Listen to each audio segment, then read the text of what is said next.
உலகம் முழுவதும் தற்போது லீக் கிரிக்கெட் பிரபலமாகி வருகிறது. அவற்றில் ஒரு சில தொடர்கள் மட்டுமே மக்களிடம் அதிக வரவேற்பை பெற்றுள்ளது. அதில் முதன்மையான ஒன்று இந்தியன் பிரீமியர் லீக். பல கோடிகளை உள்ளடக்கியுள்ள இந்த தொடர் ஒவ்வொரு ஆண்டும் ஏப்ரல் மற்றும் மே மாதங்களில் நடைபெறுகிறது. இந்தியாவில் கடந்த 2008ஆம் ஆண்டு தொடங்கி IPL போட்டிகள் ஒவ்வொரு ஆண்டும் நடைபெறுகிறது. முதலில் IPL தொடர் பற்றிய புரிதல் யாருக்கும் இல்லை என்பதால் ரசிகர்களிடையே பெரிய வரவேற்பு இல்லை. இதன் காரணமாக ஒவ்வொரு அணிகளும் அவரவர் சொந்த மாநில வீரர்களை அணியில் எடுத்துக் கொள்ளலாம் என்று BCCI தெரிவித்தது.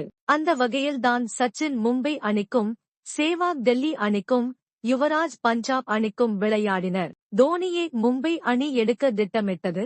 ஆனால் சென்னை சூப்பர் கிங்ஸ் கடைசி நேரத்தில் தங்கள் அணியில் எடுத்தது. IPL தொடரில் இளம் வீரர்கள் தொடங்கி ஓய்வு பெற்ற முன்னாள் வீரர்கள் வரை பலர் விளையாடி வருகின்றனர். சென்னை சூப்பர் கிங்ஸ் மற்றும் மும்பை இந்தியன்ஸ் அணிகள் IPLல் தலா 5 கோப்பைகளை வென்று ஜாம்பவான் அணிகளாக உள்ளனர். இந்தியா பாகிஸ்தான் போட்டியைப் போலவே IPLல் சென்னை மற்றும் மும்பை அணிகள் விளையாடினால் மிகவும் சுவாரஸ்யமாக இருக்கும். காரணம், 2 அணிகளுக்கும் அதிகப்படியான ரசிகர்கள் உள்ளனர். ரசிகர்களின் ஆதரவை தாண்டி அதிக பணம் கொட்டும் ஒரு விளையாட்டு போட்டியாக IPL உள்ளது. இதனால் பல கோடீஸ்வரர்கள் IPLல் அணியை வாங்க போட்டி போட்டு வருகின்றனர். 8 அணிகளாக இருந்தது தற்போது 10 அணிகளாக உயர்ந்துள்ளது. வருங்காலத்தில் இன்னும் அதிகரிக்கக்கூடும் என்று சொல்லப்படுகிறது. வீரர்களை கோடியாக கொடுத்து வாங்கும் IPL அணிகள் எப்படி வருமானம் பெறுகிறார்கள் என்ற சந்தேகம் அனைவருக்கும். இது தொடர்பாக தெரிந்து கொள்ள தொடர்ந்து படியுங்கள்.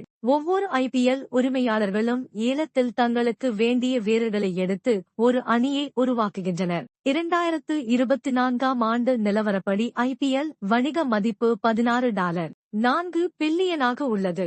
அதே சமயம் IPL பிராண்ட் மதிப்பு $3.4 பில்லியனாக உள்ளது.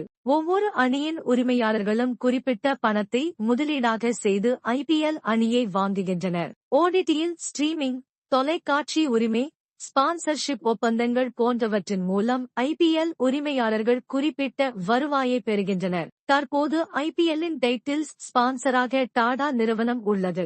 இதனுடன் பல பெரிய நிறுவனங்கள் துணை ஸ்பான்சர்களாக உள்ளனர். IPL தொலைக்காட்சி ஒளிபரப்புரிமை மட்டும் கிட்டத்தட்ட 24,000 கோடி ரூபாய் என்று கூறப்படுகிறது. IPL நடைபெறும் ஒரு போட்டியின் மூலம் BCCIக்கு 60 கோடி லாபம் கிடைக்கிறது என்று கூறப்படுகிறது. ஊடக உரிமைகள் மூலம் IPL அணிகள் குறிப்பிட வருமானம் பெறுகின்றனர்.